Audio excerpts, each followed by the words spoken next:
The biggest game. Game? Sali na sa Usapang Sports. Sabi nila, baka ito na yung year that we finally win our first Olympic gold medal. Pero walang bansa after 1936 na nakapantay sa Pilipinas. Masigasig at detalyadong sports reportage. One of the best of my generation, si El Presidente. Gaya nakilala ang veteranong sportscaster, journalist at analyst na si Manolo Trinidad, mas kilala bilang si Chino Trinidad. Sunod sa yapak ng kanyang amang veteranong sports columnist na si Reca Trinidad. Nagsimula bilang interviewer at anchorman ng isang sports organization noong 90s, si Chino. Nabigyan siya ng break bilang sports reporter at noong taong 2000, naging sports correspondent siya sa radio program nang yumaong si Mike Enriquez sa Super Radio DZBB. Pag sinabing sports you know, in the industry, wala namang iba Meron pa ba iba? Kung hindi ikaw lang. Nakakatabang puso, Tita Mel, para sa inyong manggaling yan. Walang duda na ang Diyos ang naglalagay sa iyo kung saan ka mapupunta, di ba? Sure. Malay ko bang dadamputin ako dito sa GMA at pinakamaganda sa lahat.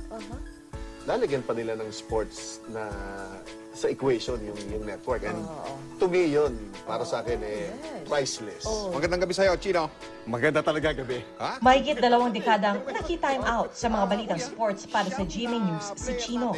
Naging mukha at boses siya sa paghahatid ng ilang makasaysayang sports events gaya ng mga laban ni pambansang kamao Manny Pacquiao. Magandang umaga, pamula po dito sa Los Angeles, California. Ito ang ikatlong araw na Pacquiao Bradley countdown para sa World Welterweight Championships.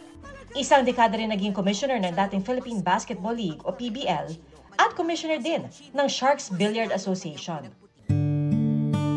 Kagabi, sa edad na 56, pumanaw si Chino. Papunta siya noon sa isang meeting nang atakihin sa puso. Isinugod siya sa San Juan de Dios Hospital kung saan siya binawian ng buhay.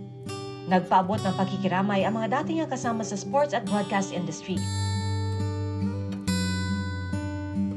Ang ambag ni Chino Trinidad sa larangan ng sports journalism, hindi matatawaran at kinikilala pa rin kahit sa kanyang huling pag-time out. Chino Trinidad, nakatutok, 24 oras.